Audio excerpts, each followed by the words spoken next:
Hey guys, what's going on? Coming at you with the Tuesday night video. Just wanted to share some stocks I'm buying this month.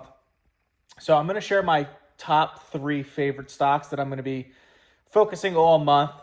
Obviously, we're going to have a lot of volatility this month just due to all the uncertainties with tariffs, which is fine as long as you have more income than debt.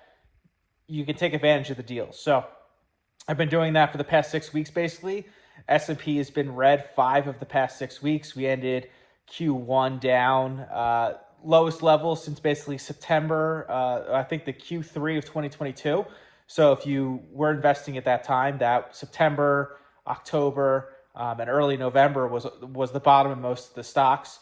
So sentiment's really low. We're seeing, once you get comparisons of really bearish times, usually it's a very good time to buy. That's just generally speaking. If you're a long-term investor, it usually works in your favor. But so some stocks I'm focusing on April.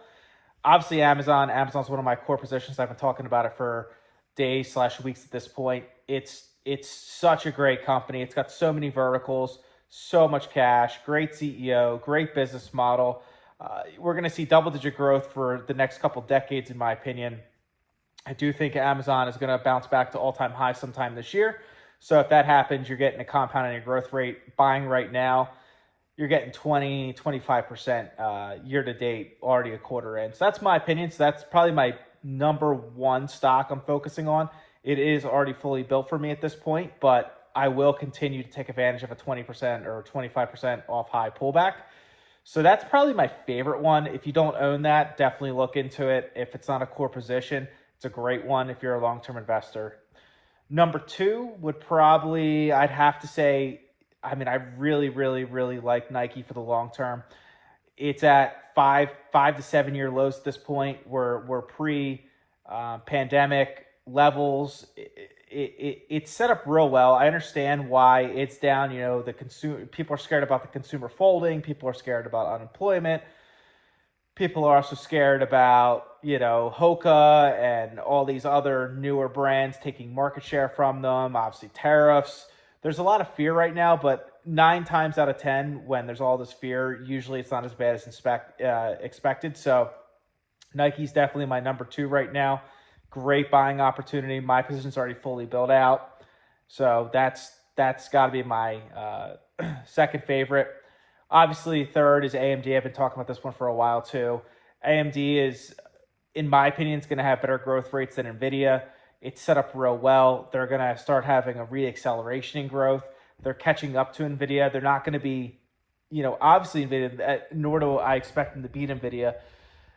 AMD is about $100 billion market cap, and NVIDIA is like a $3 trillion. So they're not even comparable in size. They're not even comparable in expectations. So it's kind of apples to oranges. Yes, they do the same thing and they're in the same industry, but the expectations are very different. So I think AMD is set up very well for the next couple years. So those are my 3 favorite stocks for April. Something about, I kind of want to talk about today and tomorrow. The market did almost exactly what it did yesterday. It kind of sold off a little fearful at open. Obviously, manufacturing numbers were out this morning. We're in contraction right now, so I kind of look at it as a good thing, just because the Fed is watching this definitely, and same with the current administration. Like, they're acting like they're not, but they see it, and I think the Fed's hand's gonna be enforced. Jerome Powell speaks Friday. Jolts is out Friday. I think the jobs numbers are going to be less than expected. And I also think Jerome Powell is going to be very dovish in his meeting, because he's seeing all these contractions happening.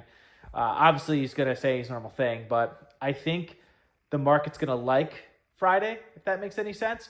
And I also think tomorrow on the Liberation Day, it's being called, is not going to be as bad as expected. It does kind of stink because Trump's actually speaking at 4 p.m. Eastern time, which is obviously when the market closes, which is really shitty. I was really hoping he would do it in the afternoon when the market was open to kind of get a gauge of what the market's thinking. I don't think it's going to be as bad. He originally said 60% to China, then it went to a flat 25, now it's a flat 20. Nobody really knows what's going on. I don't even know if he knows what he's going to say tomorrow. He kind of, depends on what side of the bed he wakes up on tomorrow. But regardless, as a long-term investor, if the market corrects and freaks out Thursday, I'll be buying. Even if it doesn't, I might just do some last minute buying on some stocks that I want, and I'll make a video on any that I do buy. So that's kind of my thoughts on what stocks to buy in April and kind of my thoughts for tomorrow. I am trying to get to 1,000 subs by the end of the year, so if you're not subscribed, please hit that subscribe button. It's much appreciated. And yeah, till tomorrow, I'll let you know my thoughts. Later.